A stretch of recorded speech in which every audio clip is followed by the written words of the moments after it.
Halo Sobat Petani Muda, kembali lagi dalam Bimbingan Teknis Regenerasi Petani. Dan kali ini, saya Dindin Syawaludin Pratama akan memandu Sobat dalam memahami materi tentang menumbuhkan kelembagaan petani. Sobat Petani Muda, kalian siap?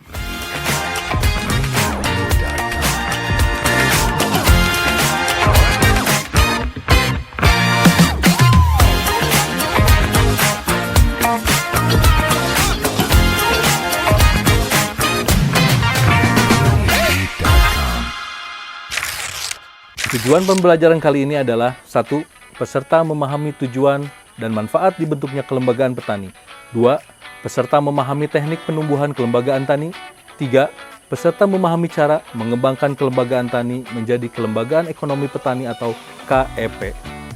Sobat Petani Muda, adanya permasalahan pada sektor pertanian saat ini adalah bahwa pekerjaan di bidang pertanian masih belum menjadi magnet pekerjaan bagi generasi muda di Jawa Barat, di mana jumlah petani muda di Jawa Barat masih relatif kecil. Kemudian dengan adanya program generasi petani ini diharapkan dapat menyelesaikan masalah keterbatasan tenaga kerja sehingga bisa meningkatkan produktivitas dan mencapai swasembada pangan.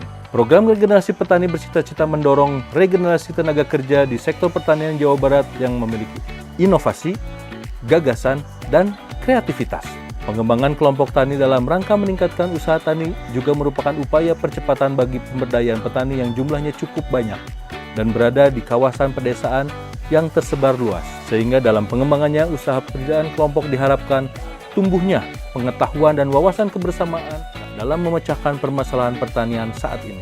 Sobat Petani Muda, kali ini kita akan mempelajari tentang apakah itu kelompok tani. Kelompok tani yang selanjutnya disebut dengan Poktan adalah kumpulan petani atau peternak atau pekebun yang dibentuk oleh para petani atas dasar 1. Kesamaan kepentingan, 2. Kesamaan kondisi lingkungan, sosial, ekonomi, sumber daya, 3. Kesamaan komoditas, dan yang terakhir, keakraban. Untuk meningkatkan dan mengembangkan usaha anggota, hal ini tertuang pada Peraturan Menteri Pertanian Nomor 67 Tahun 2016.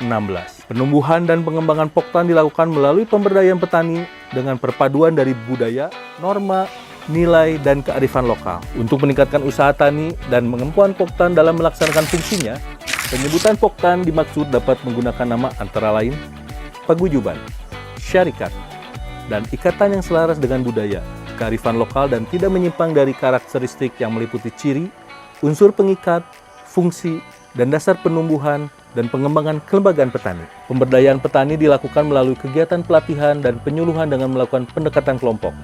Kegiatan melalui pendekatan kelompok ini untuk dapat mendorong terbentuknya kelembagaan petani yang mampu membangun sinergitas antara petani dan antar Poktan dalam upaya mencapai efisiensi usaha. Sobat Petani Muda, Poktan yang merupakan kelembagaan petani non-formal memiliki karakteristik tertentu, yaitu sebagai berikut. Yang pertama, ciri-ciri Poktan. Anggotanya saling mengenal, akrab, dan saling percaya. B. Anggota mempunyai pandangan dan kepentingan serta tujuan yang sama dalam berusaha tani. Dan C. Anggotanya memiliki kesamaan dalam tradisi, pemukiman, kawasan, atau hamparan usaha, jenis usaha, status ekonomi sosial, dan budaya serta kultur, adat istiadat, bahasa, serta ekologi. Yang kedua, unsur pengikat Poktan. Kawasan usaha yang menjadi tanggung jawab bersama di antara anggota. Kegiatan yang manfaatnya dapat dirasakan oleh sebagian besar anggota. Kadar yang mampu menggerakkan petani dengan kepemimpinan yang diterima oleh anggota. Pembagian tugas dan tanggung jawab sesama anggota berdasarkan kesepakatan bersama. Dan yang terakhir, motivasi dari tokoh masyarakat dalam menunjang program yang telah ditetapkan. Ketiga, fungsi Poktan. Kelas belajar. Poktan merupakan wadah belajar mengajar bagi anggota yang meningkatkan pengetahuan, keterampilan, dan sikap agar tumbuh dan berkembang menjadi usaha tani yang mandiri melalui pemanfaatan dan akses kepada sumber informasi dan teknologi sehingga dapat meningkatkan produktivitas, pendapatan, serta kehidupan yang lebih baik. Wahana kerjasama. Poktan merupakan tempat untuk memperkuat kerjasama baik di antar sesama petani dalam Poktan dan antar Poktan maupun dengan pihak lain sehingga diharapkan usaha tani lebih efisien dan mampu menghadapi ancaman, tantangan, hambatan, serta lebih menguntungkan. Yang terakhir, unit produksi. Usaha tani masing-masing anggota Poktan secara keseluruhan merupakan satu kesatuan usaha yang dapat dikembangkan untuk mencapai skala ekonomi usaha dengan menjaga kuantitas, kualitas, dan kontinuitas. Sobat Petani Muda, Ada dasar-dasar dan prinsip-prinsip penumbuhan kelompok tani yang perlu kita ketahui, yaitu meliputi dasar-dasar penumbuhan poktan. Yang pertama, penumbuhan poktan dapat dimulai dari kelompok-kelompok atau organisasi sosial yang ada di masyarakat, seperti kelompok pengajian, kelompok arisan, kelompok remaja desa, kelompok adat. Yang kedua, anggota poktan harus memiliki kegiatan usaha tani sebagai mata pencaharian utama. Yang ketiga, poktan dapat ditumbuhkan dari petani dalam satu wilayah, satu RW atau dusun atau lebih desa atau kelurahan, atau berdasarkan domisili, hamparan atau lahan usaha tani atau jenis usaha tani sesuai dengan kebutuhan mereka di wilayahnya. Poktan ditumbuh kembangkan dari, oleh, dan untuk petani dengan jumlah anggota antara 20 sampai 30 orang petani atau disesuaikan dengan kondisi di lingkungan masyarakat dan usaha taninya. Yang kelima, kegiatan poktan yang dikelola berdasarkan kesepakatan anggota sesuai jenis usaha atau unsur-unsur subsistem agribisnis seperti pengadaan sarana produksi, budidaya atau produksi, panen dan pasca panen, pemasaran pengolahan hasil pertanian, dan lain-lain. Prinsip-prinsip penumbuhan poktan meliputi 1. Kebebasan. Artinya, menghargai setiap petani untuk berkelompok sesuai keinginan dan kepentingan bersama. Kedua, keterbukaan. Artinya kegiatan poktan harus dilaksanakan dengan memperhatikan aspirasi anggota. Yang ketiga, partisipatif. Artinya, semua anggota terlibat dalam memiliki hak serta kewajiban yang sama dalam mengembangkan serta mengelola poktan, merencanakan, mengorganisasikan, melaksanakan, dan mengevaluasi. Yang keempat, keswadayaan. Artinya, pengembangan kemampuan menggali potensi setiap anggota dalam penyediaan dana, sarana produksi, dan pemanfaatan sumber daya untuk mewujudkan kemandirian poktan. Yang kelima, kesetaraan. Artinya, hubungan antara pelaku utama dan pelaku usaha harus merupakan mitra sejajar. Yang keenam, kemitraan. Artinya kerjasama berdasarkan prinsip saling membutuhkan, saling menghargai, saling menguntungkan, dan saling memperkuat antar pelaku utama dan pelaku usaha. Pengembangan poktan diarahkan kepada 1. Penguatan poktan menjadi kelembagaan petani yang kuat dan mandiri. Kedua, peningkatan kemampuan anggota dalam pengembangan agribisnis. Dan ketiga, peningkatan kemampuan poktan dalam menjalankan fungsinya. Sobat petani muda, selain kelompok tani, kita juga perlu mengetahui tentang adanya gabungan kelompok tani. Gabungan kelompok tani yang selanjutnya disebut Gapoktan adalah kumpulan beberapa kelompok tani yang bergabung dan bekerja sama untuk meningkatkan skala ekonomi dan efisiensi usaha. Gabungan kelompok tani ditumbuh kembangkan untuk memenuhi kelayakan usaha, skala ekonomi, dan efisiensi usaha, sehingga berfungsi sebagai unit usaha penyedia sarana dan prasarana produksi, unit usaha produksi, unit usaha pengolahan, unit usaha pemasaran, dan unit usaha keuangan mikro atau simpan pinjam, sesuai dengan Peraturan Menteri Pertanian Nomor 67 Tahun 2016. Pada tahap pengembangan Gapoktan dapat memberikan pelayanan informasi, teknologi, dan permodalan kepada anggotanya, serta menjalin kerjasama melalui kemitraan usaha dengan pihak lain. Penggabungan Poktan ke dalam Gapoktan diharapkan akan menjadi kelembagaan petani yang kuat, mandiri, serta berdaya saing. Sobat petani muda, kenali pula ciri-ciri gabungan kelompok tani atau Gapoktan dan dasar-dasar penumbuhan Gapoktan, yaitu ciri-ciri Gapoktan adalah: pertama, memiliki aturan atau norma tertulis yang disepakati dan ditaati bersama. Yang kedua, melaksanakan pertemuan berkala dan berkesinambungan, antara lain rapat anggota dan rapat pengurus. Ketiga, menyusun dan melaksanakan rencana kerja Gapoktan sesuai dengan kesepakatan dan melakukan evaluasi secara partisipatif. Yang keempat, memfasilitasi kegiatan usaha bersama mulai dari sektor hulu sampai dengan sektor hilir. Yang kelima, memfasilitasi usaha secara komersial berorientasi ke agribisnis. 6. Melayani informasi dan teknologi bagi usaha tani anggota Poktan dan bergabung dalam Gapoktan dan petani lainnya. Yang ketujuh, menjalin kerjasama melalui kemitraan usaha antara Gapoktan dengan pihak lain.